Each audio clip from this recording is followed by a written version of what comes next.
Hey guys, I'm Round 1 Fight, and this is my ranking of Season 10 of Death Battle. Ooh boy, has this year been amazing.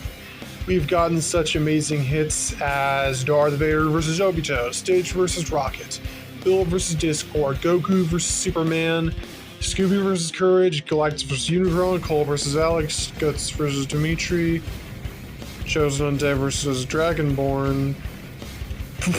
Yeah, screw it. Everything this year is amazing.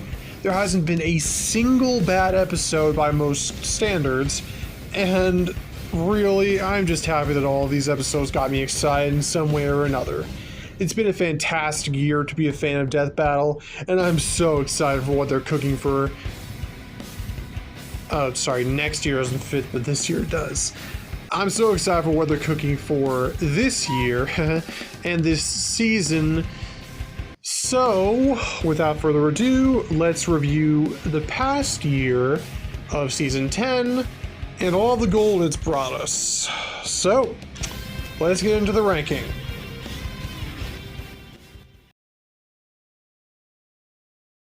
First up on the list is the first on the season list, the premiere, Ant-Man vs. Atom. One thing before I rip it apart though. This episode, of all things being the worst, should tell you how the rest of the year will go up in quality. Right then, on to the premiere, or lack of one if I'm being honest. This one isn't exactly outright bad, it just failed where it was needed most, and that purpose being to kick off the year with a bang. The analysis segments were fine. Just not really interesting or fair to their characters. For starters, you know that infamous scene / instance of Hank slapping Janet / Wasp? That was an accident by Ryder's admission he was supposed to push her or something. Yeah, that was strangely never addressed. Sure, that's not the worst thing, but that kind of glossed over mostly stays the same when you look into how the segments were handled. Same with the fights. Both don't really go beyond the surface level of comic fight stuff nowadays, and this one felt a little weirder due to them mostly shying away from stats or stuff beyond their characters' basic knowledge, or the astonishingly large number of ant jokes. Then we get to the fight, and it kills my interest even further. Basically, they bring up all these cool stuff can do in both script and on-screen text, but that's all there is to it, because it just doesn't show up in the animation. Pretty much all of what they can do in the fight is just change their size, and yeah, it's what they do. But where is the substance? They won't do anything besides shrink and use the kinds of powers you'd see in a Lego freaking video game. Tech? Oh, we'll use standard laser guns. Power usage? Grow small and big later. This gets even worse when you consider how both were kind of screwed character-wise, even more so for Adam. Hank gets all these cool lines and moments, but every, and I mean every chance to make Ray look cool just falls flat or lacks impact. His altering his density for a super punch has no force or weight behind it. His making a nuclear blast is exactly the same and has no buildup. Heck, Ray shrinking and running across Hank's gun, then going even smaller and messing with his atoms to make it explode should have been hype AF, but no. He had like a 10-second speech where Hank didn't interrupt him or stop him, then some even further beyond type voice change that did literally nothing. That has no impact whatsoever, and it's just sad, all things considered. Here's a bright idea. You make that explosion be a nuclear one, and Hank is forced to shrink down to subatomic level to escape it, going to Ray while both are shrinking and fighting across the growing atoms on their way to the microverse, where both land and take a moment to alter their damaged suits, then going for the final clash thing, while also giving them a chance to use their greater skills and intelligence-based things. But no impact or worth for Ray whatsoever, who was already shafted in the pre-episode because nobody knows who he is, and this didn't exactly help. Then there's the issue of the final kill, which was a cool idea, but failed extremely in execution. Hank saying something like that is fine, but it went on for too long without Ray trying anything. It just went too long in general. The overspace bit with the tourney in the background is cool, as is the kill, but it doesn't really change the previous flaws or make the good stuff matter. Speaking of the good stuff, both the voice actors are pretty good. Hank sounds pretty similar to his Arrow to Mightiest Heroes version, the one I grew up with, and Adams is fine. The animation's pretty good, like on the ants and how their size changing is handled. That one Noon's Cradle thing was funny, and the track is decent. Not actual size. Actually, no, it's not realistically that decent. Nothing really draws me in, and the only reason I considered listening in the first place is because Fight is 1 is in it, but given I barely recognized it on the first listen, that should tell you something about it already. All of this might be fine for some other episode, but this was the premiere, and meant to stand out. Drop people in, be a good example of what's to come. Suffice to say, it wasn't.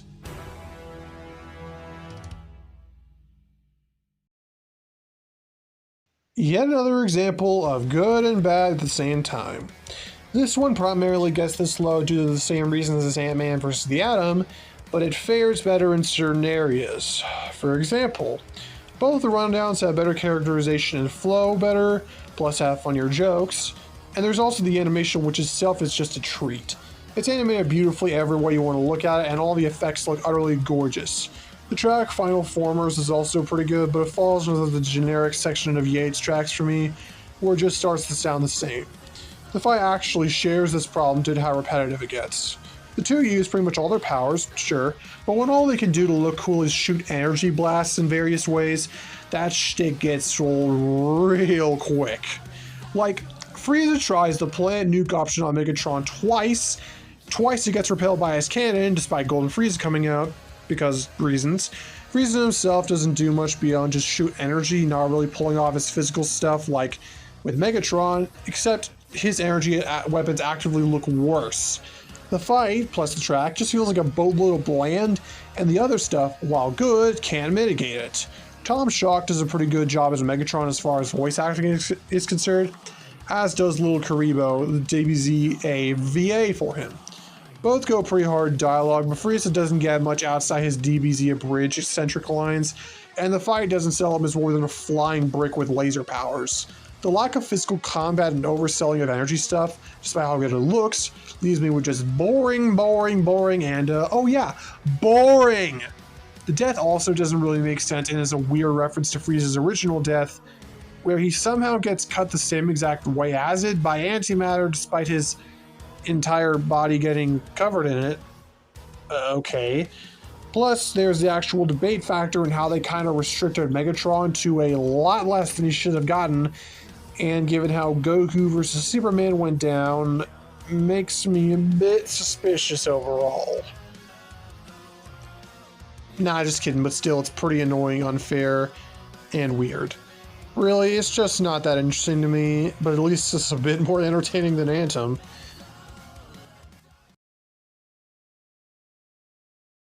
I can't believe I actually thought this would be the best of the year at some point. Don't get me wrong, it's good, but it's a far cry from the best this season has to offer. Both the rundowns were actually pretty funny, albeit not that compelling. Ravens was a decent step up from Season 5's, and Gene had one of the best jokes this year, but they still weren't interesting in the long run. The fight has a bit of this problem as well, but the main issue is the outright wasted potential. For example, the track.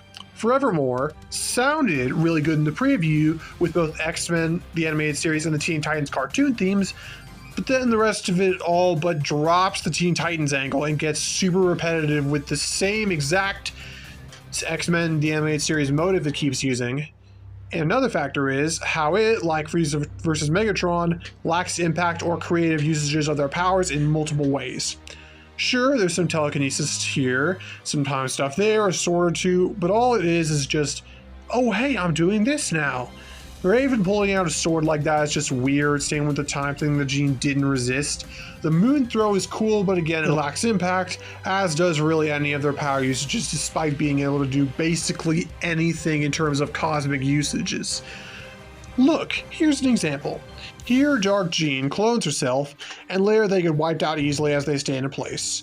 Now here's Naruto versus Ichigo, where all of that is just reversed in the fantastic way of the clones' appearances, and you feeling Ichigo needs to take actual effort to get rid of them, while also making him seem impressive for doing so, by the way.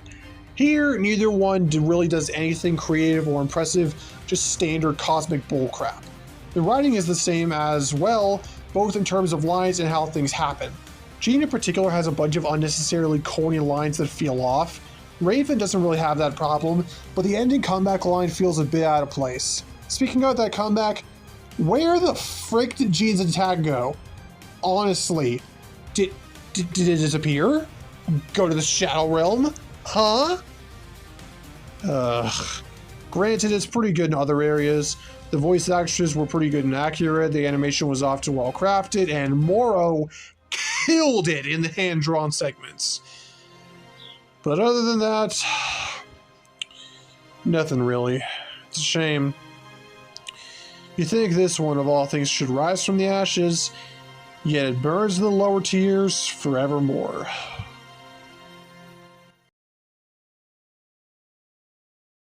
You know, I honestly expected better from this one.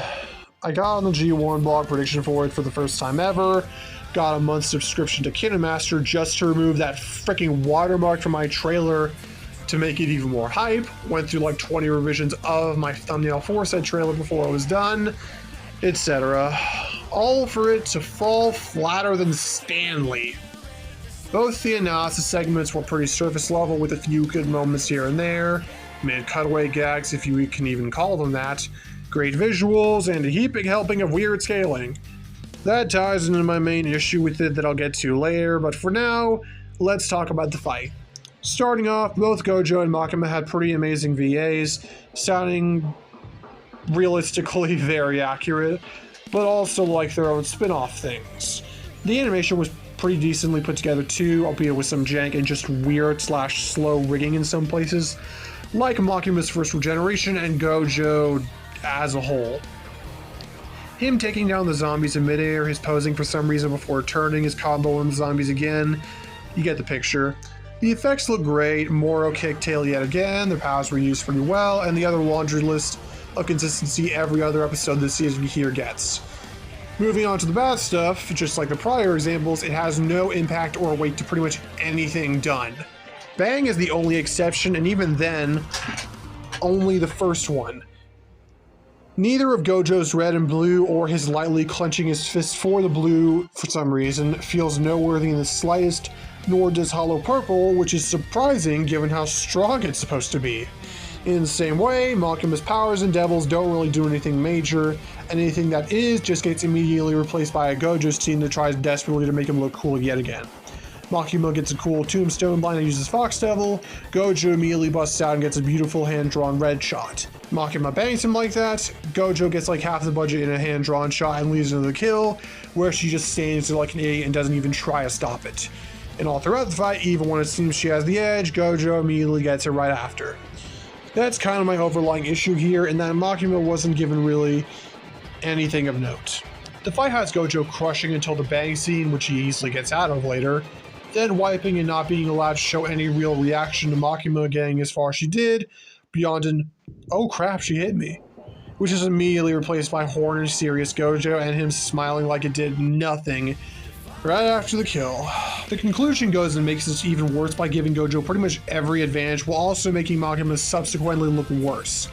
They not only exclude any Pachita / Gun Devil or Darkness Devil scaling all but entirely, while giving no reason for it, and have Gojo far stronger despite that not really being the case, with them outright saying she's stalemated darkness. Surely she can't scale.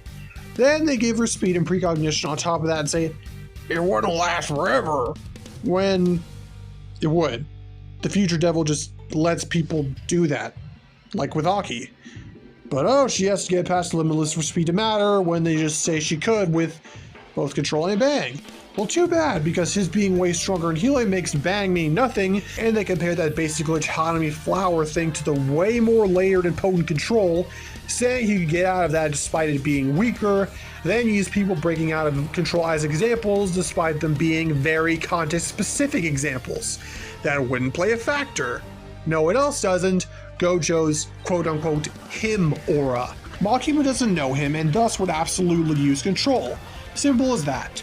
People recognizing it in verse is because they don't know who Gojo was. Makima doesn't. That is it. Then they go out of the way to make all of Makima's abilities pretty much useless, leave out details like the Spider Devil teleporting her out of domain expansion, and a variety of other things that just piss me off. I spent so long in the G1 blog pushing for Makima, and to see Gojo win against a low-balled Makima and for it to buy the exact same arguments I debated against for 2 weeks, it's just annoying. Then everybody cheers for the Gojo sweep, celebrates Makima's death, and all my work for it effectively means nothing because the arrogant douchebag gets a win handed to him on a silver platter made with cream of low-balled Makima and a side of give this girl no advantages. Beyond that aspect, the track's fine but doesn't fit that well, sounding more like Gojo than anything else, and the rest doesn't compel me to come back. Simple as that. At least Gojo coming back, hopefully against Kakashi, means he's getting atomized. Then all laugh as that overhyped prick gets his. Someday.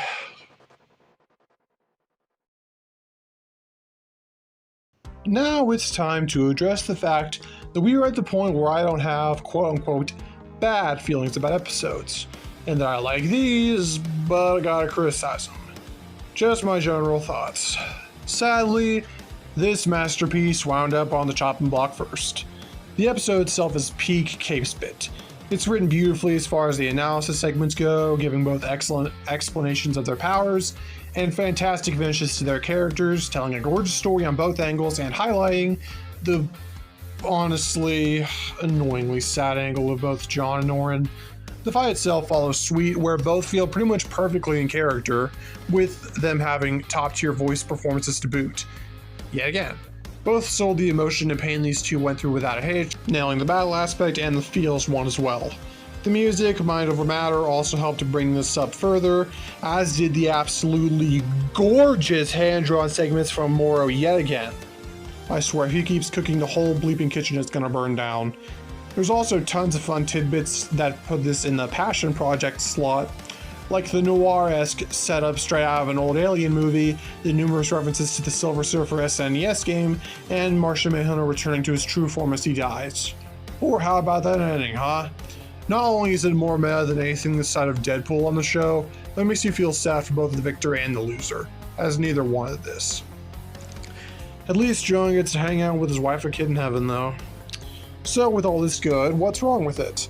Basically, it feels way too bare bones for me in the most important aspects, and the ones I especially care about when it comes to this episode. First off, while both analyses are crafted beautifully as a story, they aren't that good at getting me to come back and watch the episode again. They also have a weird pacing issue when discussing the versus aspect alongside the characters, straight up discussing Martian Manhunter's stats and feats like 3 minutes into his before most of his powers, and Norrin's is a bit better, but still isn't really making me want to go back. The fight also shares this issue in that the animation and writing doesn't have either too much of anything beyond standard cosmic brick crap. Some energy blasts here, some clashes there, and a bunch more one-note uses of their interesting powers that feel mostly just thrown in rather than used creatively. Cipher freezing John and catching / redirecting his energy vision was cool, but Martian Manhunter himself had, oh, he's using this now, and no creative usage of any of his powers. Yet another problem I have is the track, which I did praise for fitting the fight well on the first watch in terms of the fight. Outside, I am never listening to this thing, which just doesn't really try to get your investment.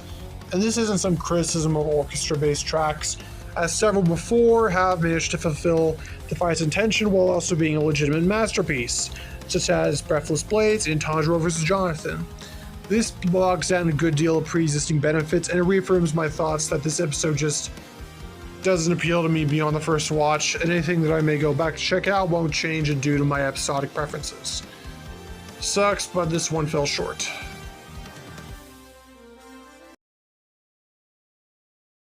So, This episode's pretty good. Not too bad, just not my preference. Still though, it was hype as fudge to see one of my predictions for this year finally be right. Beyond those initial feelings, I wasn't really excited for the idea, and I wasn't expecting much as a result. To my surprise though, Rick vs. the Doctor did a lot with what I was given. I love what they did with both rundowns, which managed to be funny, informative on their characters, weapons, and stories, all in a fluid way the former episodes didn't. The music choices weren't too shabby either, and overall were pretty fun, especially to a guy like me who didn't know much about either. The fight filled the same kind of shoes in the same areas. Pretty funny, managed to make both look like that guy, but for smart people, put in a lot of their gadgets, etc.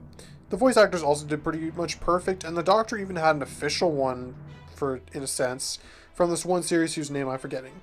Liam also voiced Morty because of course he did, and the animation was pretty good too, feeling a good bit better and more fluid than the kind of bad taste Genos vs. War Machine and Macho Man vs. Kool-Aid Man left in my mouth.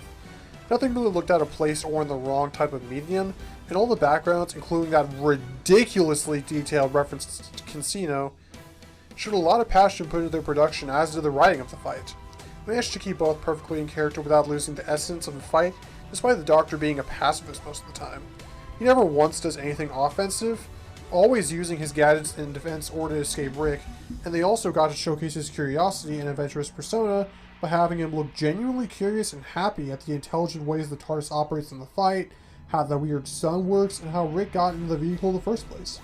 Rick also gets to act like he does always, which creates some pretty funny dialogue with the Doctor and character exchanges, as both would probably just hate each other in verse. Still, the Doctor gets a lot of thought put into how he acts, and that split second of hesitation on the D-mat is a pinnacle of that type of writing, along with him not even using it in the first place, instead tricking Rick into using it through a portal he used before, and using his smarts in a perfect Doctor Who way. Same with the ending, where the Doctor just compliments Morty on the accident and breaks the fourth wall. Also, the joke's funny. Not much else to say other than the best part of it, the music being Wubba Lubba Alonzi. It's got that great funky sci-fi alien feel I love in fights like these, and manages to mix it perfectly with orchestral music while retaining the high stakes. Other than that, I just don't have any problems with the episode. My preferences are just filled by other episodes on a far higher scale. You know, when I first saw this, I did not expect to get this close to the top half of the year, considering I don't give a flying flip about Hunter x Hunter, and I don't even know who Misaka was beforehand. Like 80% of the viewers, LOL. Still, that mindset actually helped to bring this one as high as it is.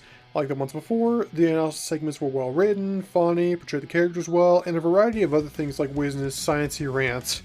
The anime-based jokes are also pretty funny, and that intermission moment, you know the one, is just hilarious. Moving on to the fight, it's animated beautifully, on the scale of some kind of fighting game. Ironic, considering they got Misaka's sprite from one. This gets a chance to have the detailed sprites look better in comparison to others in past years, where you can't see much of what they do as a result. Unlike other episodes, such as Sanji vs. Rock Lee and Deku vs. Asta though, both the sprites actually look good. They combo well, lead into signature moves with the same great style, and show off all of their moves with the same moves and tricks with great choreography and scale. Killua going into Godspeed looks fantastic, and his immediate combo after, or Flash/Quicksilver/Movie Sonic jump onto her railgun, really give off a sense of godlike speed and strength. The episode also putting an emphasis on technique and smarts puts it on a unique pedestal compared to the more bricky anime episodes, and its uses of those factors, like Killua's skateboard and yo-yo, or Misaka's Iron Giant and Iron Sand tricks, all flow like a treat.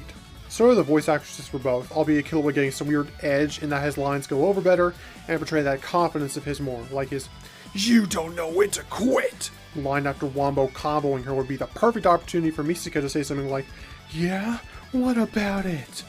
while wiping the blood off her lip or pulling out her next weapon or something like that. But no, sadly that ain't here. Even her final line is just nothing really like the confidence she's apparently supposed to have, and give me that deja vu for how Anthem did Rey.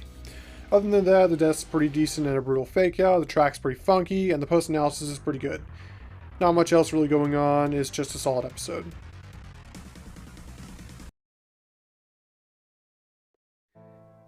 And cue one of the big kahunas and other people's rankings of this season I don't care about in the same way. Just wait till you'll see the next one. Anyway, I was pretty hyped for this one, all things considered, but it didn't really live up to things in any real measure of what I'd hoped. The sections for both were fine. They covered story, powers, feats, etc. in a pretty dynamic way, albeit with some and best jokes sprinkled in, and writing that felt too restricted by the time frame. Like, Anakin only has a wife when you mention her? Sure, buddy. Moving on to the battle, it's animated beautifully, yet again by Devil Artemis, with absolutely gorgeous effects and minimal animation errors / jank. The voice actors are pretty much the same, both doing a pretty much perfect job in impersonation of their respective characters. Heck, Nicholas Angelou even to the Madara voice too. And the track fits everything great too. That's No Moon is a great example of an orchestral track that is fun to listen to inside the fight, but brings everything else inside it up even more, while being a bop outside of it. As for the rest, well, it's time for the bad stuff. I guess my primary issue with this is the writing, and the result of it, along with how the research was conveyed. This ties into choreography, where it does a fantastic job of portraying Vader as the unstoppable force of nature he is, him only using one hand the majority of the time so far, and then using both hands as he stare down the tail beast bomb, Obito's strongest attack, and absorbing it / redirecting it with the chorus in the background. Raw, raw, raw! So good. I'm just kidding. Beyond that, though, I think the actual choreography is mixed at best and outright lazy at worst. My reasoning for this is basically how all the other 3 Star Wars episodes have gone in the past recent years, minus Boba Fett, of course, because he's not a Force user. They all mostly do the exact same crap as each other, and frankly, I'm getting pretty freaking tired of it, especially in this case.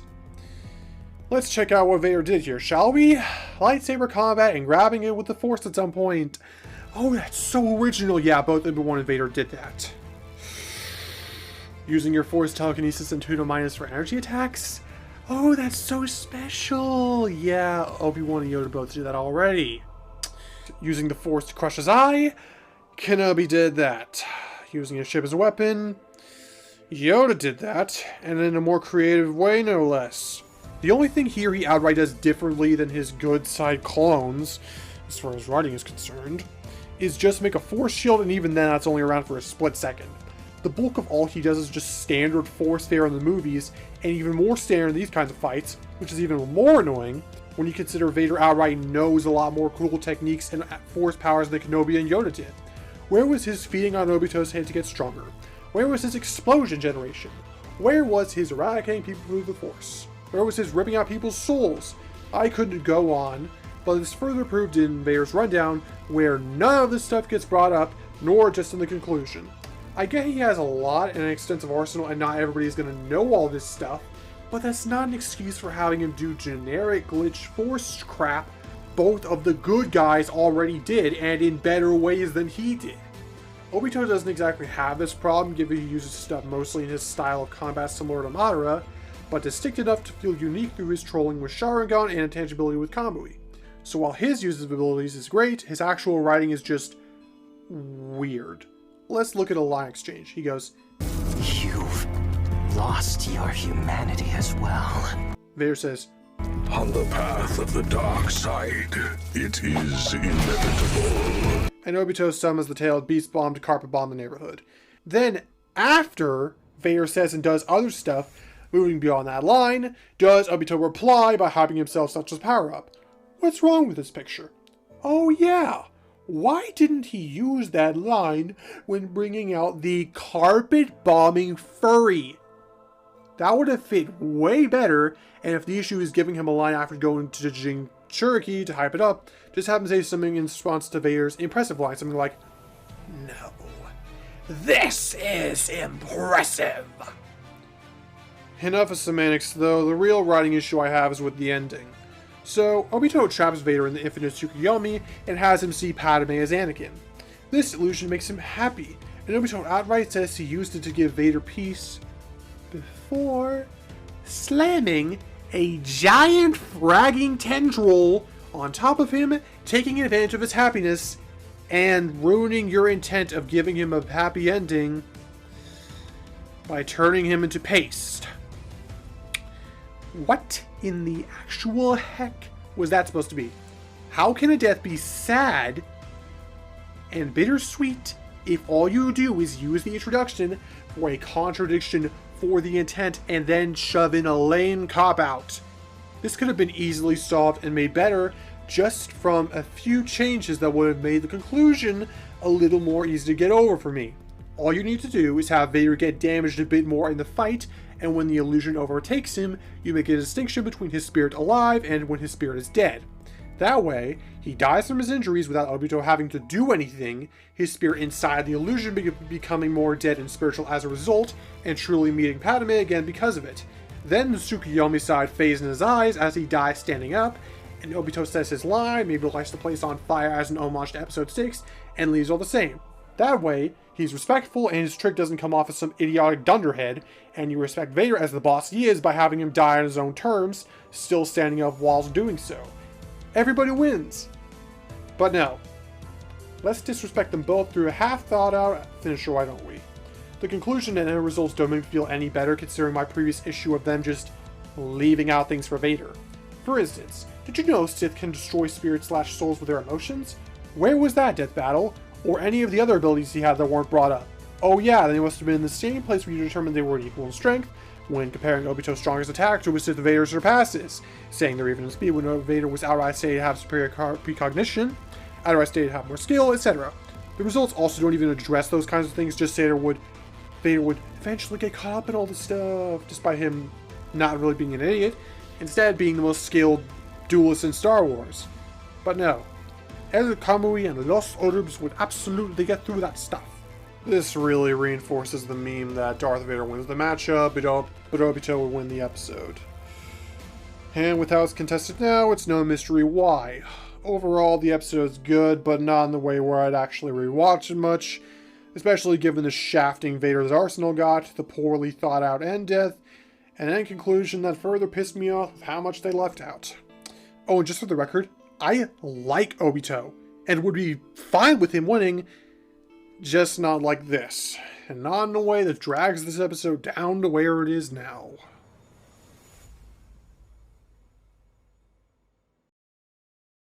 Well, I told you this would be controversial.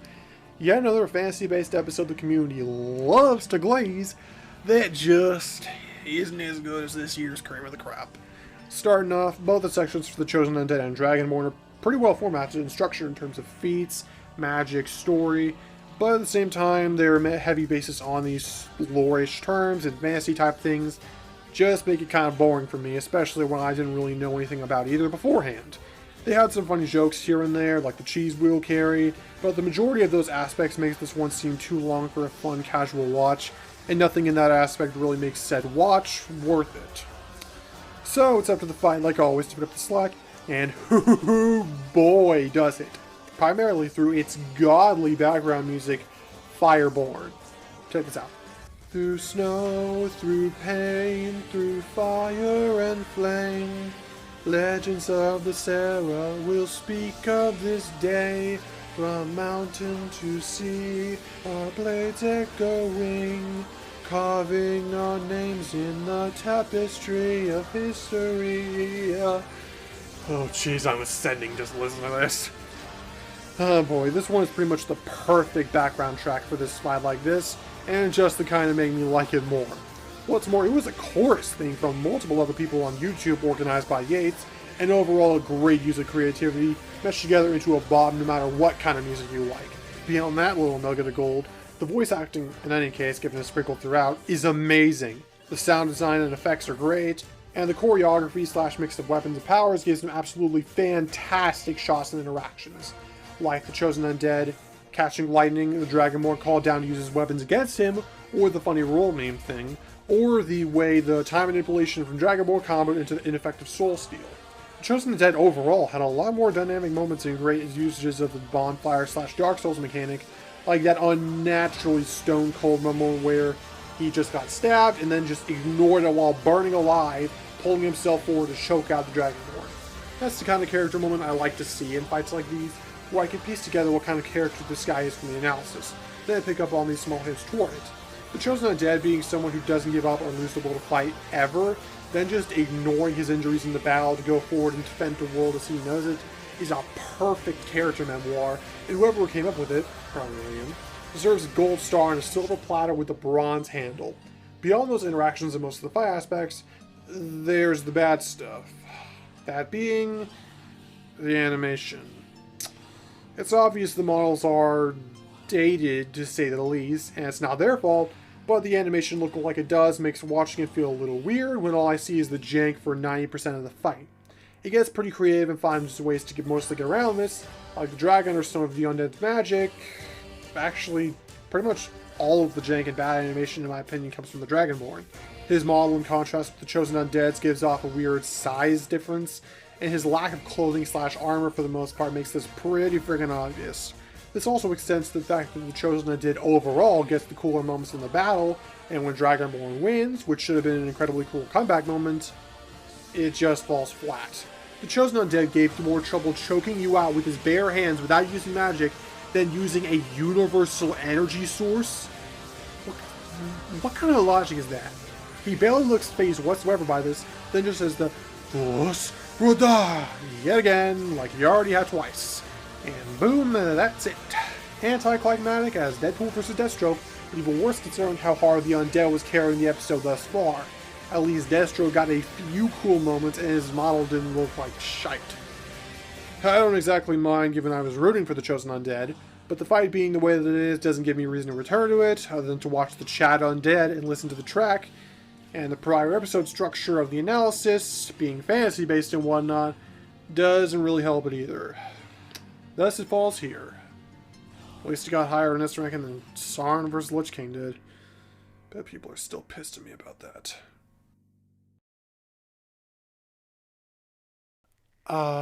The wonders of my childhood. I played Crash Bandicoot on my dad's old PlayStation 1, watched such classic cartoons as Looney Tunes and Tom and Jerry, and enjoyed a bevy of brilliant movies, like one of my favorites from the once proud Disney, Lilo and Stitch. So you can imagine my happiness when Stitch vs. Rocket got announced. Rocket was such a blast in the MCU, and it was amazing to see these two characters get matched up in this fashion, and to see Raptor get exactly what he wanted as his most wanted. The episode itself turned out like a treat, and both analysis segments did each other justice. They went over the crazy powers and abilities of Stitch without a hitch, and covered the amazing weapons and arsenal of Rocket like a dime in your pocket. Cutaway gags here were also actually pretty funny, unlike most others this year. But beyond those jokes and gags, there's the fight, like always, to capture my interest. This time, pretty much everything is great. Both the voice actors perfectly capture the characters they portrayed, and brought them to life in a spectacular spectacle. Brought up even more by the music, Jailhouse Rocket. Not only is the name by itself a ludicrously creative twist on an Elvis song, but the song itself is basically one of his in terms of combat, while also fitting the types of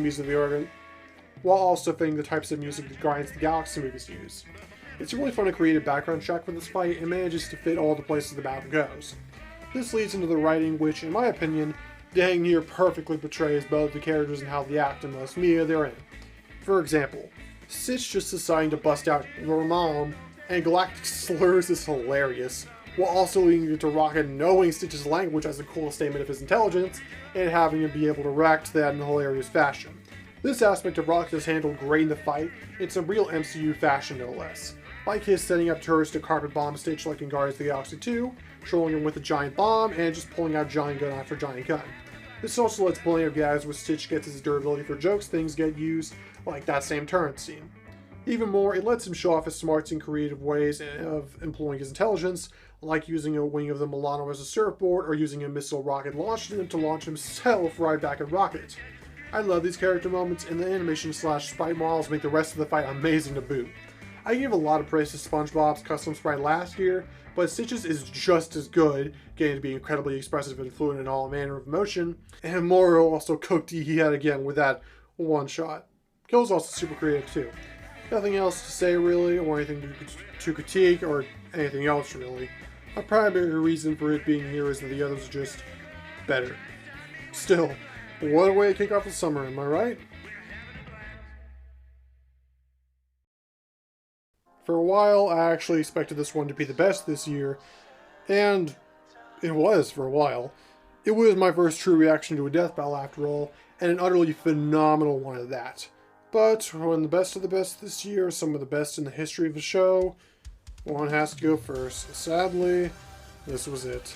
Guts versus Dimitri was one of those matches where I had no real connection to either, didn't know anything about either, didn't really care for the idea. You get it.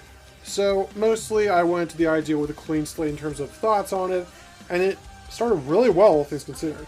Both analysis segments were great and charming examples of writing, putting in funny jokes, dynamic lines, and overall being the kind that makes you like the character and feel joy in the energy they have, for now at least.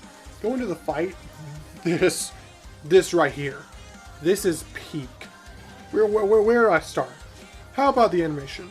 It's pretty much perfect in every way you could describe it, with minimal jank and maximum effects. Atmosphere, look, etc. It's all amazing. The blood splattering on the ice snow looks freaking amazing too. The lightning and ice attacks aimed at Guts look incredible, let alone the unreasonably gorgeous effects near the transformation and results of those. And the attacks they throw out with such mindless rage give off from freaking Wolverine versus Raiden and Saberwolf versus John Talbane a run for their money. And you know what else does? The voice acting. Xander Mobus returns to the show yet again. In fact, I think he voiced Raiden, was it? Or Wolverine in Wolverine vs. Raiden? Nah, I don't know. Yeah, he comes back yet again to do absolutely spectacular performance as Guts, really selling the rage and fury he has wrapped inside with every line, and letting it out in full when we get to the final Strucker in the Berserker armor. Kevin Andrew Rivera as Dimitri has pretty much the same effect, and it's really hard to say either one did better than the other. Yeah, another thing this fight excels at is understanding the characters. For example, Dimitri doesn't use his magic much, only twice, and one of each type, due to his being melee focused. Guts, on the other hand, uses pretty much everything he's got whenever it's clear he's getting outplayed or overwhelmed, in a unique style of never say die that only he would have. Then we get to the middle, and my favorite moment, Tower the ending, of course.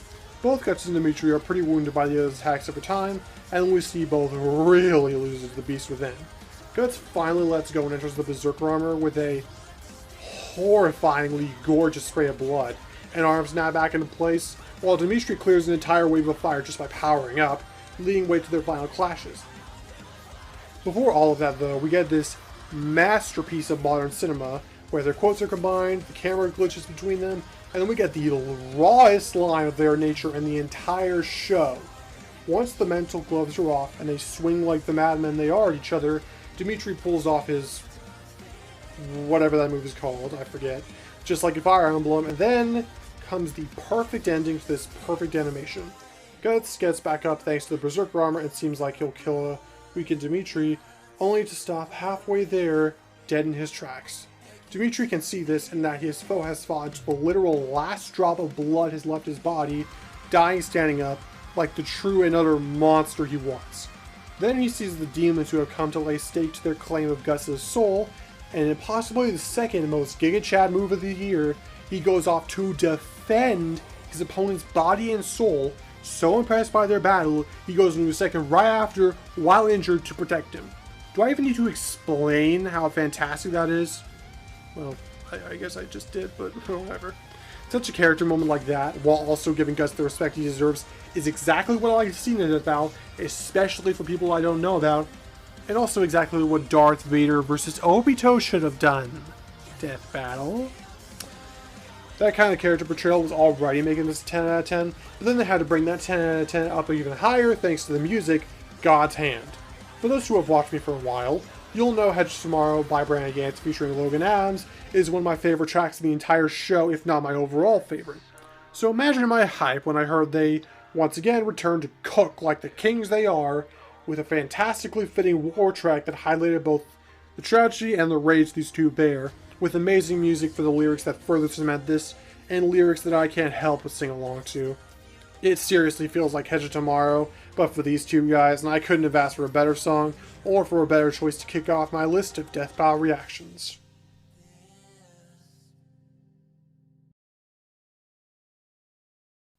Kinda ironic this one ended up as high as it did, considering I didn't give a crap about it in the Champions Ballot. I had never really gotten into the hype behind it, and at the time was wanting Kratos vs. Asura to win instead of it, on the 3D side anyway. To my annoyance, Kolak's winning was all but assured. After that little tidbit and its winning, I just waited for it to show up, and at the same time began to see the appeal of the idea. From the numerous fan trailers to the overwhelming support of the community and pitched ideas behind it, I grew to really like the idea and all the fight could bring. The connections were rock solid and had a great power clash, on top of it being hero versus villain fight, and it brought a lot more subtle benefits to the table I've come to appreciate since the legit episode dropped. Speaking of it, and starting with the rundowns, the main reason I like them is that they bring back a bit of that early death battle feel, which is what they were going for with that script bit. The annoyingly endearing jokes and almost cinematic feel of the analysis on both characters made the powers feel versatile, the stories feel impactful, and the endings feel like a full circle. They even brought back the Alright, the combatants are set. Let's end this debate once and for all. It's time for a death battle! and I don't think there was a better way to bring it back one final time. Then comes the energy, and it also channels that mid-2000s energy I love to see in more ways than one. Going through the list and getting to the voice actors first, both Paul Gouillet and Kevin Andrew Rivera, assuming I didn't say that first one wrong, returned as Cole and Alex respectively, completely nailing their roles. Paul gave Cole the heroic beast type feel we all know he has, while Kevin gave Alex that demonic, "Join me and together we shall rule the galaxy." That 2000s type feel you all know. Green Goblin, am I right? That also served a layer purpose that made me enjoy it all the more, but let's move on to the more mixed bags, that being the animation. I mean that in the sense that, like shows on Undead vs. Dragonborn, its models are fairly dated and the jank is noticeable at multiple points, like Alex pinning Cole down near the end with when he says the "join me" line. But unlike shows on Undead vs. Dragonborn, multiple things compensate for that in more ways than one. For starters, the effects and lightning. Not only do both Cole and Alex get some distinct effects to them that are animated beautifully, that being the rippling blue energy feel and the Carnage-esque red mist of a virus, but give off the great clash whenever they, clash. This is the same in all attacks, and every single electricity move Cole throughout. And remember what I said about the lighting? The afternoon feel of a hot day in a bustling city gives this fight the perfect 2000s feel it was looking for, on top of making all of those effects thrown out scale even higher than before, while staying true to both characters/worlds. Both characters also get plenty of moments to shine as fighters, all while playing off what the other does and the feel their games are known for. Here's an example. Alex having the regeneration he does leaves Cole being able to use a lot of his more brutal moves, leading it to greater once Alex uses to counteract this, and then Cole's attempts to counteract that as a result. Like his ring around the rosying Alex, which was a fantastic shot by the way, into an office building/hospital, letting Mr. Venom rip off, eat some people to power up and give a horror background. From Cole grinding on the tentacles of Alex's tendril barrage, to both scaling multiple buildings in their own styles to keep up with each other, to my favorite example, where Alex uses his tendrils to fling two helicopters at Cole, and he flips around the first, no, literally, and hops off the second one, using it to propel himself and a tornado he crafts to fling another projectile Alex sends his way right back at him. But you thought that was it? Think again, because Alex used it like a shield to get through the storm like a symbiote ninja, and dive bomb Cole into a radio tower, which then leads to Cole using it to heal from his injuries and blast Alex back, powering up for the next clash, and oh my gosh, this is so peak. This is so peak. That was over a minute of continuous build-up and beautiful choreography, and yet another thing old and DB had in spades over its current self. You know what else it had? Banger comeback lines. Cole being the hero of the scenario and the guy I had more exposure to, despite the little amount, meant I was obviously rooting for him to win, so imagine my surprise and hype at one of the best lines this season, all in a great dialogue exchange that really channeled that early 2000s energy of Spider-Man, etc., by having Alex offer to change the world with him, only for Cole to refuse with just the kind of done with this crap attitude Cole excels at. "The only vermin I see here is you." It's such a fantastic line to throw out at Alex, and it's such a fantastic line to throw back at Alex, and to lead to the final parts of the battle, which of course winds in the air, and a great moment of Cole resisting the virus, even killing Alex by absorbing all of him into a cathartic/fitting end.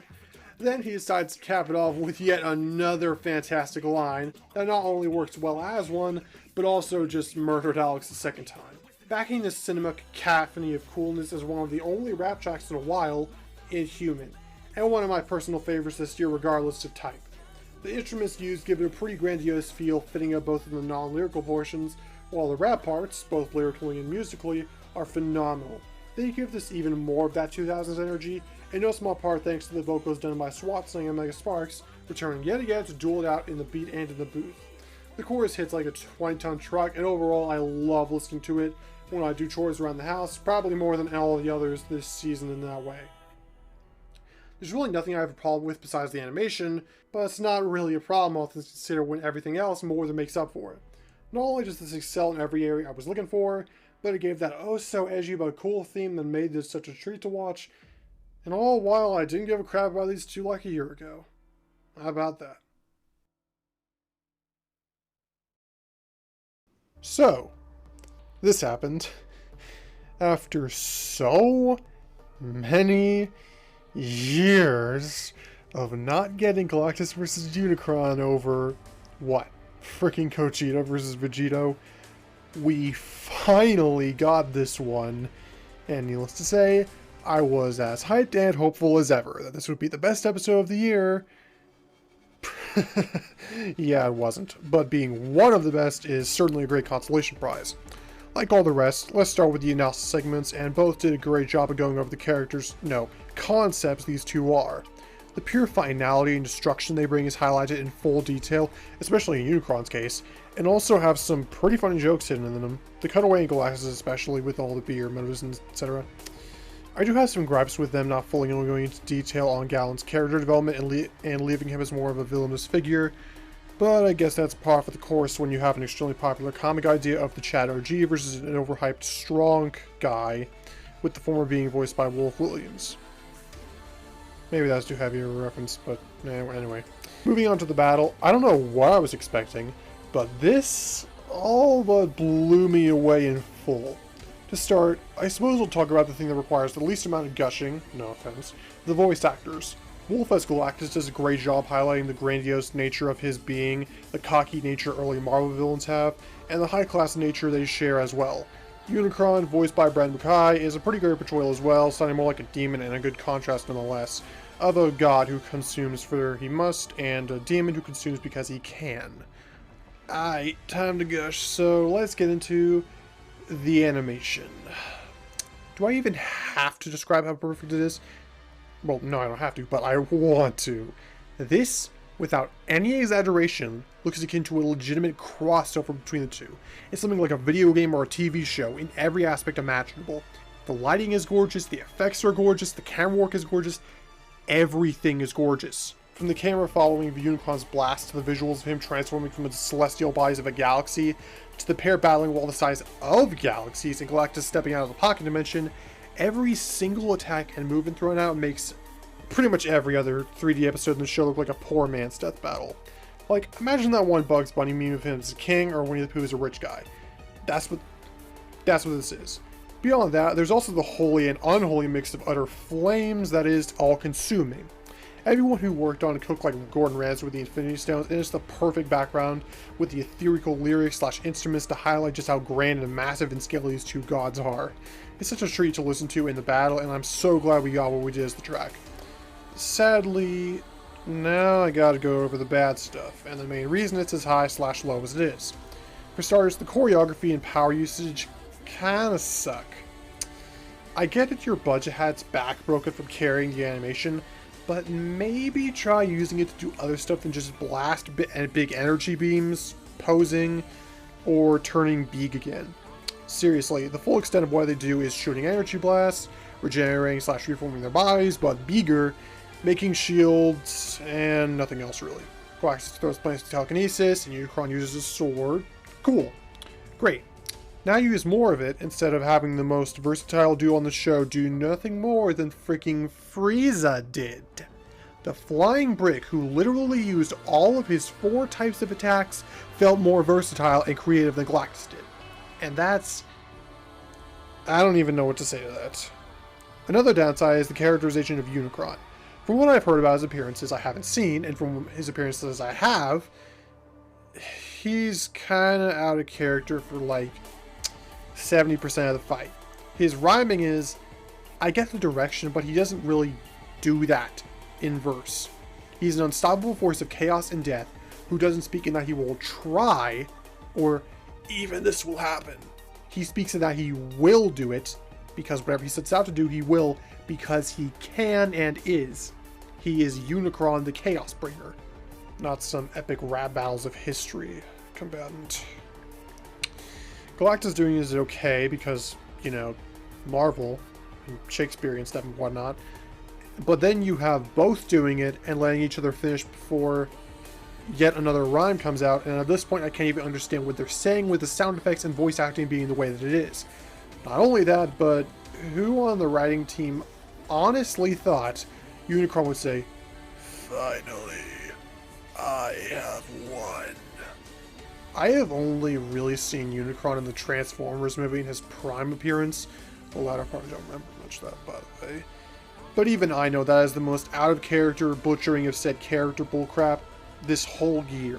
Literally change a few words and it's completely fine, like, "Observe the finality you have denied," or "As life will, your spark has succumbed to chaos," or something that differentiated Unicron from some random anime villain. But whatever, the conclusion is way too short, and that's it really. All in all, the good things it has, it does in spades. The bad thing it does are like poison-tipped blades. And when the competition thus far is as steep as it is, to this place it falls, a life made truly chaotic. The best of the best in this entire year, and honestly some of the best in the entire show. Everybody expects one of these three to be the best this year, and I am no different. One has to come up short, and in my opinion, it's Bill Cipher versus Discord. This, in a rather surprising twist, won the champion's belt on the 2D side, and since, has been no amount of easy to deal with. Even the channel on it for the Death Battle Discord got locked due to people being douches to each other, and I've seen plenty of strife from fans of both over it. Still, I was fairly hyped all things considered. I watched Gravity Falls a few years ago due to everybody telling me to do so, and I love pretty much every bit of it. It was a far more mature and serious show than Disney had at the time, and with characters being more developed and intricate than any of the bullcrap they put out now. My Little Pony wasn't really on my radar that much, but I had learned about Discord through this match years ago, and while I was initially opposed to the ideas of him winning because I liked Bill more, this eventually switched to my liking Discord and being happy that he would win. Then flash forward to now when the episode is a reality. Pretty much every big dog DB YouTuber has this as their favorite, so what are my thoughts on it? Well, it's pretty much perfect. No real problems. That's basically it. Okay, I'm ranking it anyway, but still. I love the intro, and I love the analysis segments for both Bill and Discord. They give Bill an air of mystery and unknown horror like Gravity Falls did, through talk of the story, the music chosen for the background, or just explaining his powers. Discord, on the other hand, gets portrayed like he is, a chaotic, immortal aspect of reality who likes to troll to his heart's content, while also being more of a spectacular spectacle personified than a villain or hero. The music and writing on his story/powers gets this across just as much as Bill does, and both are amazing for that. This one being a semi-joke episode also means the comedy here was top tier, and both the cutaway gags were pretty funny, especially Discord snapping Wiz boobs to get to Ben and Chad, or both Bill and Discord writing over all their analysis segments, and roasting each other in those to boot. But we all know the fight is what everybody loves so much, so let's get into it. Starting off, it's pretty easy to see the voice actors paint a veritable masterpiece with their performances. John Patton, I don't know how to say that, as Bill and Paul Guyette as Discord both do a, let's see what words I've used to describe these performances so far. Pretty much perfect, brought them to life in spectacular spectacle, hard to say it did better, yada yada yada. Screw, they all apply here. John is pretty much identical to Alex Hirsch and portrays every part of him I'd want, given he's one of my favorite villains ever for one of my favorite series ever.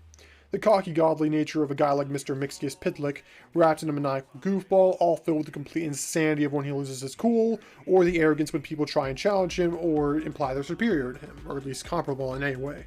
On the flip side, Paul does pretty much the same exact thing with Discord, taking the charming genie-like effect he has, his fun-loving self, and the complete Black Air Force energy he channels when pissed to new heights.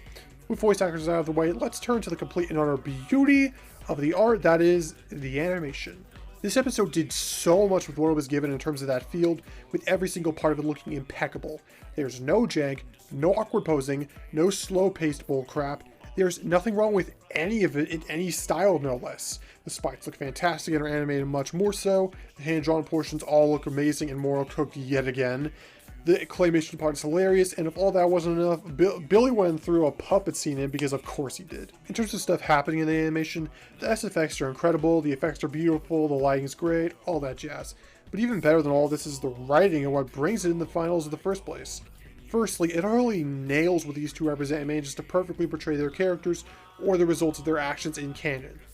Both maintain the same godly, chaotic, funny attitude like the Genie or Mixie or whoever, but they do so in different ways that portray their characters. Bill mainly sticks to blunt tricks of overwhelming presence that also plays somewhat into his eldritch demon nature, like the multiple size changes, fire attacks, reality/location altering, and getting progressively darker as things go on, just like in Gravity Falls. Discord, though, uses his powers in far goofier ways that really make it clear that he's the more chaotic force here. His constant trolling, pie and ice cream gags, turning Bill into a Dorito, scaring the kids, etc. But also showing his ways of getting deadly when he wants to, which I'll get to in a bit. The writing here manages to creatively portray both as what and who they are in all-around amazing ways, but this is just the tip of the iceberg as far as that's concerned. Because now we come to the ending. We all knew it would end in one of these guys' heads given the nature of the match, but I don't think anybody expected it to go down quite like this. Discord literally getting in Bill's mind like this was not only funny at first, but menacing in full. He not only achieved that menacing stature his in-universe self has whenever pissed, but also trolled Bill even further through it by reminding him of his actual death. This brings out the true Bill, with you-know-who cooking yet again, and then the fight gets progressively superior to everything done before. Bill getting more and more pissed as Discord gets closer and closer to killing him is pretty much perfect, while also showcasing Bill's intelligence and having him use his eldritch powers to his advantage through experience and etc. Now, when Discord is on death's door, this should be the end, right? He failed Equestria. His friends are finished, and reality as we know it is doomed. Except, that's not what happened. Through the actual most Giga Chad move of the year, and probably the entire show, Discord channels that rating him aura once more to reveal that this entire time, he was leading Bill into a trap. Snapping his fingers, he reveals the two are back in the Nightmare Realm, Bill's trillion-year-old jail cell for all intents and purposes, effectively undoing his work to get into My Little Pony Land as a result. Bill's tunnel vision was his undoing, just like in canon, and Discord made the ultimate sacrifice to keep his friends, and more in case of Fluttershy, safe. But in his fashion, no less. There were several hints to this to indicate it in the battle, like there being missing background items after the puppet scene where Discord snapped his fingers, probably to bait them into the illusion, and more where Discord baits Bill into ignoring, playing off his tunnel vision. You see his smile when Bill gets pissed, his blowing raspberry in the fading portal, and even his refusing to look at Fluttershy crying, unable to bear to see her like that. As his plan works and he pulls off the ultimate troll move as one last F you and middle finger to Bill, Discord laughs his tail off and Bill crushes his soul, I suppose, having won the battle but losing the war as a result. Yeah, cliche I know given everybody says it, but that was the perfect way to end Bill versus Discord. I mean, if Bill won, that is. And there's so much to love about it. It even brought out the best elements of them in correlation to each other, no less. Bill, technically, losing through being able to comprehend the mortal concepts of love and compassion that led Discord to do this, and Discord dying to save his friends and sacrifice play against yet another being like him who never saw the error in his ways, is just spectacular. It plays into the universe endings for both, where Bill's defeated through his arrogance, but a cost is taken and a hero will give everything to save his world. That hero was Discord, and he did this all, like always, to protect Fluttershy, the one who helped him change in the first place. I've almost run out of things to praise about this, so I guess we'll come to what ends up lacking in comparison to the other heavy hitters this year.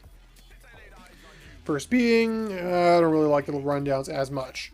Sure, they're good, but not really in the same way as the other two, and not really diving into the nostalgia/love I feel for the characters, or having things like perfect music choices/jokes/writing.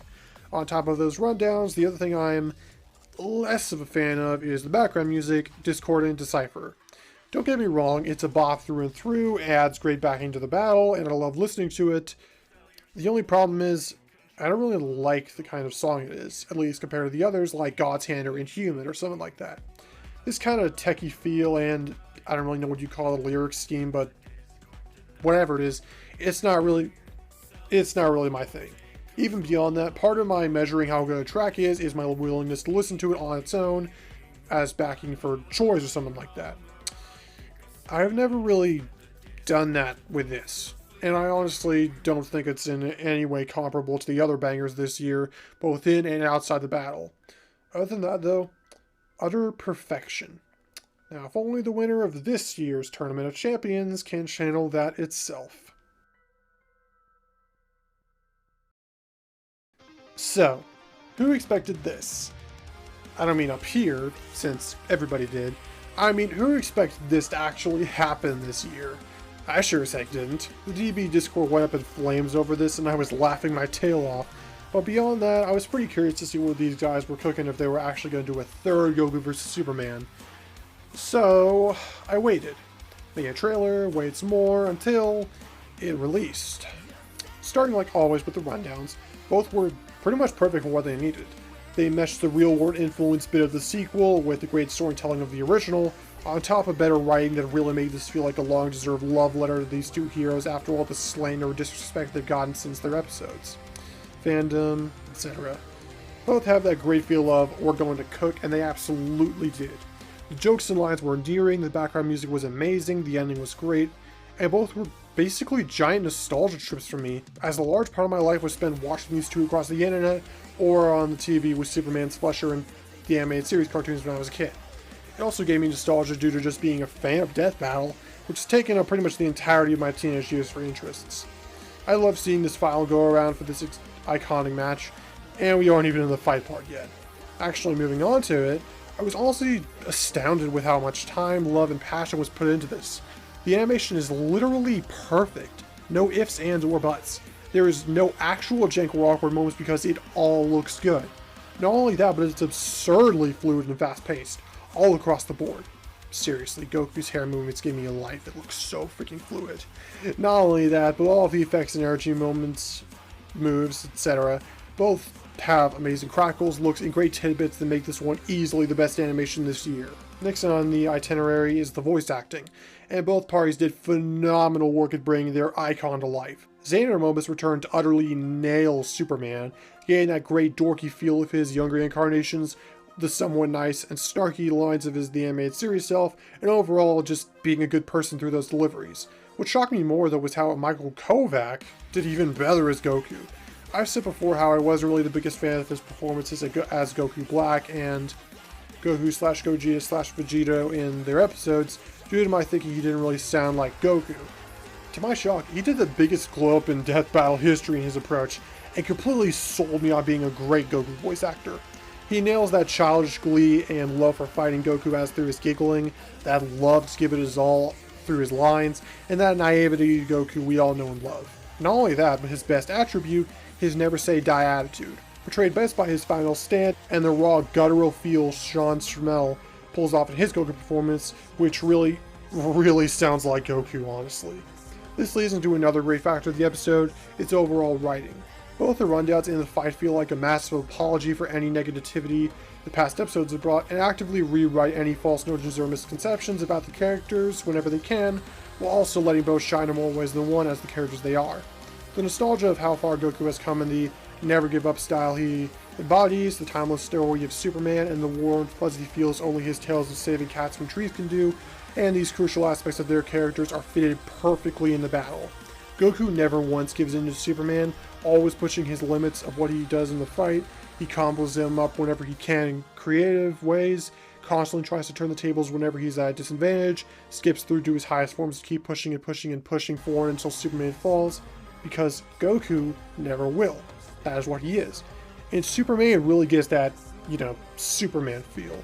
I don't know how to describe it, but that, I suppose, aura of a strange and uncomforting, almost alien savior who just wants to help and be a good person with the life he's given. Every action he takes and line he speaks just oozes that amazing feeling of Superman, and I love this fight for it. The finale of the battle is also one of the greatest in the entire show, and for a real freaking good reason. Goku going into Ultra Instinct is just great handling on applying how a form is handled in verse, having him actually start overwhelming Superman in physical combats in several areas, outright forcing him to give it his complete and utter all by flying to every sun in the universe to power himself up. At this point, Goku simply stares, puts on a smile, and says to himself, finally. This is what he wants. A true and epic fight where both he and his opponent can give it their all. And he puts this happiness into his power, unleashing one final Kamehameha with Michael giving that classic Sean feel as Superman flies out, and we get the perfect callback to the first Goku vs. Superman in an infinitely superior way. The Kamehameha vs. Solar Charge Superman is hype as you could possibly describe it, and I heavily prefer to the original. It's handled in a more hype-inducing way, perfectly portraying Goku's spirit with his Kaioken on top of Ultra Instinct, shattering the planet and still going after that.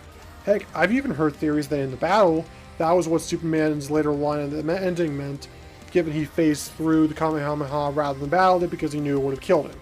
Even still, he unleashes the giant spirit avatar for a punch clash that utterly destroys the entire universe, and in a fade to and from white, we see Goku in heaven, or rather, what's left of the universe, with Superman, who says exactly what I want from his character.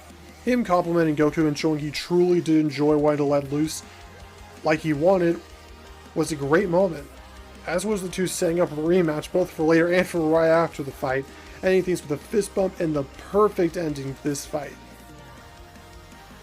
I love seeing these kinds of endings to battles, mainly because it showcases that the loser may have lost as far as the show is concerned, but they still understood the characters enough to show that realistically, they would be the best of friends. Yet another thing I love about this is how it made me remember who Superman is. For years, in no small part thanks to how Versus' his brain rotted me, I had less than kind thoughts about the Man of Steel. I didn't like how broken he was simply because he's Superman, and that added to my partially forgetting the childhood joys I had experienced with him. As I got older, I forgot what he meant and what he is, but thanks to this, I found it again.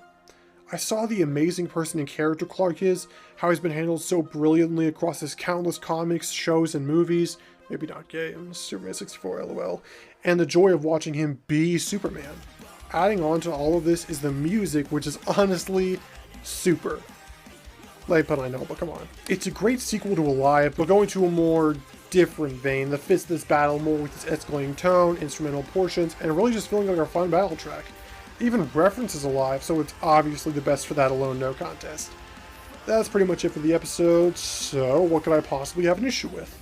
Well, not much. My only real things to criticize is how Super, despite its great things and quality, mostly feels a tad generic compared to other Yates tracks and lyrics mostly, but I hardly noticed since pretty much all lyrical tracks it's made her peak.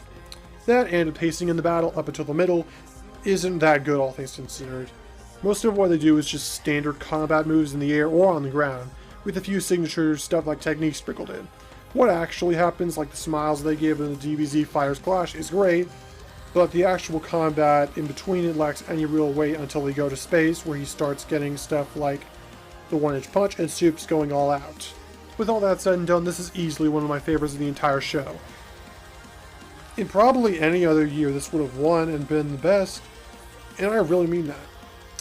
But Death Battle just had to go and give me one of the best experiences in my life, and my favorite episode they've ever made.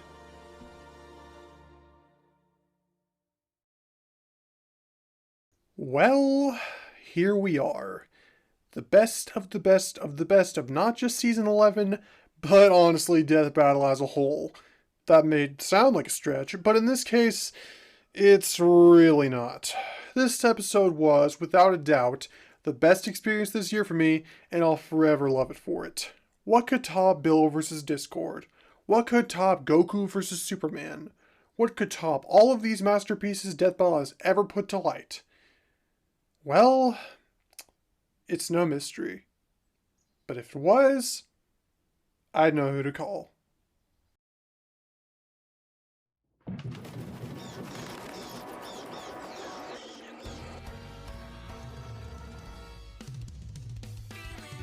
Scooby-Doo vs. Courage the Cowardly Dog. What an episode! This probably got me the most hyped this year upon happening, and my reaction shows for it. Let's go back to my childhood to find out why. Years ago, when I was like 7 to 10, I watched the standard cartoons and the like you'd expect. Educational stuff like PBS Kids, Cartoon Network, and Nick Jr. / Nickelodeon whenever we went to my grandparents, or otherwise where they actually had cable like that. And other stuff in between, like movies such as Lilo and Stitch. But throughout it all, one of my favorite things to watch were old cartoons. My dad had a bunch lying around in videos and DVDs of basically every classic show you can think of. Looney Tunes / Bugs Bunny, Disney / Mickey Mouse, Popeye, and various others like Felix the Cat, Woody Woodpecker, etc. Oh, and one more. One of my favorite franchises growing up, and honestly one of the best experiences in my life to watch, Scooby-Doo. As far back as I can remember, I loved watching these simple adventures of a talking dog going around and solving mysteries with his teenage owners, meeting Batman and the Harlem Globetrotters, and making me and my siblings laugh time and time again. Oh, but that was just Where Are You and other closed shows. As I got older, I got into other Scooby media, primarily watching walkthroughs of video games online, and the two main examples, What's New Scooby-Doo and Scooby-Doo Mystery Incorporated, both of which I got into through DVDs and Netflix, and they still resonate with me to this day for the fun I had watching them. What's New Scooby-Doo channeled that 2000s cartoon energy I love in the perfect way to keep my interest in the series, as did the related movies, which you know I watched. But what peaked was Mystery Incorporated. Remember how I watched and loved Gravity Falls? Well, I watched this one way earlier, and it's probably why I love Gravity Falls so much. It reminds me of Mystery Incorporated. It's why I enjoy darker takes on classic tales which still understand what made the original great, and don't horribly tread over it like it's trash. Looking at you-know-what, which will not be named because I won't give Mindy Calling the pleasure. Because Mystery Incorporated was able to take something I had watched for years, keep and expand on the formula without losing it, pay homage to it, and other happenings across the Scooby-Doo franchise, as well as appeal to the dark implications of what if the monsters under your bed were real, it was one of my favorite shows to watch at the time, right up there with my all-time favorite superhero examples, like Spectacular Spider-Man, Avengers Earth's Mightiest Heroes, or The Batman, and all the rest. As you can see, Scooby-Doo pretty much made my childhood, and I just love revisiting it every single time I kick back, relax, and watch that lovable dog solve mysteries. The story ain't over though as long as this is taking, because now let's talk about yet another part of my Scooby-Doo experience, Scooby-Doo and the Alien Invaders. I've seen, well, probably over half of all Scooby-Doo movies and media, but this was one of the first and one of my favorites. This and Cyberchase were part of that group, I think that was animated in Japan or something in the late 90s with that specific animation style, and I love them both for that. But Alien Invaders not only happened before, but it was also one of the earlier takes I'd seen on humanizing the characters. It's a big part of why I am what I am right now when it comes to fictional media, and I can't thank it enough for that. But there's just one more thing about it that I'll always remember. This movie was one of those VHS tapes back in the 90s or 80s or whatever that had a little surprise after the movie. Some had extra episodes of certain shows, some had ones from different shows, and this one was more of the latter because it had another popular cartoon at the time, Courage the Cowardly Dog. It was the Ramses episode, and seeing that was always something I looked forward to, and I'd always remember even if I didn't ever get into the series, like Scooby-Doo. Flash forward to my post-Death Battle self, and I had known about the actual idea of Scooby vs. Courage for years. I loved it, and I loved how Scooby could genuinely show up on one of my favorite shows in history. Now let's go to the weeks before it got announced. I had gotten into the G1 blog of Gojo vs. Makima, the first one, how about that, and I loved the experience until Gojo won the episode by every single argument and metric I did not agree with in the slightest, and thus I thought, and still think it is, stupid. I was pretty freaking annoyed and fully expecting something mid to come next and further that annoyance, like most other episodes, whenever a character of mine I want to win loses. What did come next was Scooby vs. Courage, which, given my nostalgia for Scooby, had me responding in kind like you've already seen. So I was hyped beyond hype yet again and joined the G1 yet again to rep my boy Scoobert. And let me tell you something, that was one of the best 2 weeks of my life. Sure, it was kind of annoying watching so many cartoons that didn't really mean much in the grand scheme of things considering, you know, all the dimensional crap he gets, like the crossovers with Batman / Don Knotts / Dick Van Dyke. But seeing the boundless love for both these doggos was such a treat, as was sharing my information and making people laugh. Anyway, all of that was great, as was learning all the crazy stuff about Scooby-Doo throughout all the stuff I've never known. Besides the G1 aspect, I made a trailer, laughed at Scooby media I watched, yada yada yada, until it came out. Needless to say, all the hype I had, all the work I put into the blog, all the time spent lying awake and thinking one of my main childhood heroes might die, all of it paid off, as this is just a masterpiece. The analysis segments are nothing short of hilarious, especially with all the deadpan statements that Scooby can destroy a universe 11 quintillion times over, and solo Dragon Ball, but you only wait for that conversation, and Courage can compete with guys who can send you thousands of years into the future, and etc. The background music chosen for both were immaculate, the covering of their stories and powers were impeccable, and it really made me happy to be a Scooby-Doo fan so I could get all these references, and it even got me to admit how great of a character Courage was. Seriously, that ending of his analysis is utterly astounding.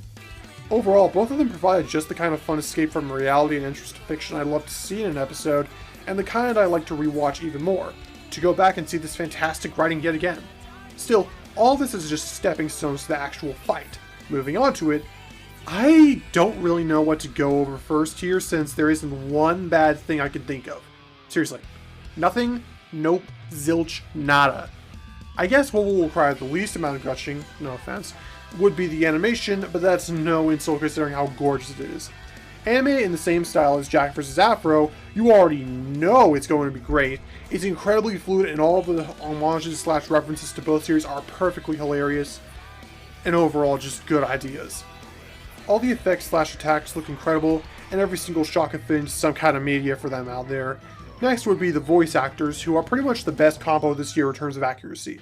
Edward Bosco does a nigh impeccable job as Courage, nailing his horrified screams, normal talk, whimpers, and more, but I just gotta give props to Billy for voicing Scooby.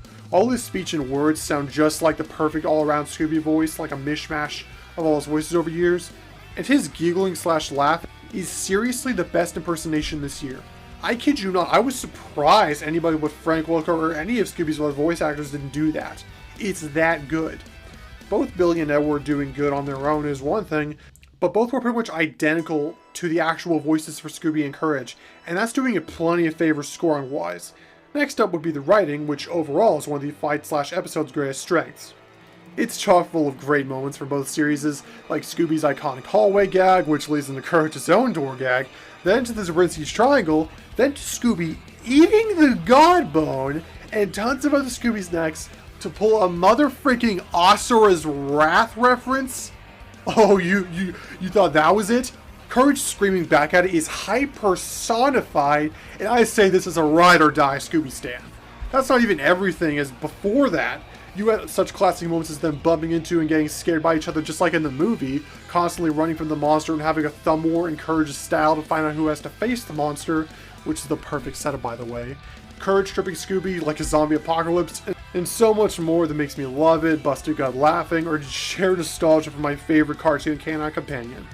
This overall is the cartoon episode and comedy episode I've always wanted to see, mainly because it's just a giant love letter to the characters in the match, with the passion to prove it. It being a tie made this all the better, despite me thinking Scooby should have won anyway since he has interacted with spirits before, but I'm not complaining with that ending we got. Finally, there's one of its prime supporting reasons for being here, it's Trek, Forever Terror Night. It's such a blast from the past, like Scooby chase scenes sounding exactly like one, a la Terror Time again, and gave me nostalgia for a movie I haven't even seen, so you know it's amazing. On top of the raw nostalgia this brings out, it's a great break from all the Yates tracks here, with Airwolf Media cooking yet again, with his wife no less. Pro won the jackpot with a girl interested in his work. If only I can get that, but that's pretty much it really.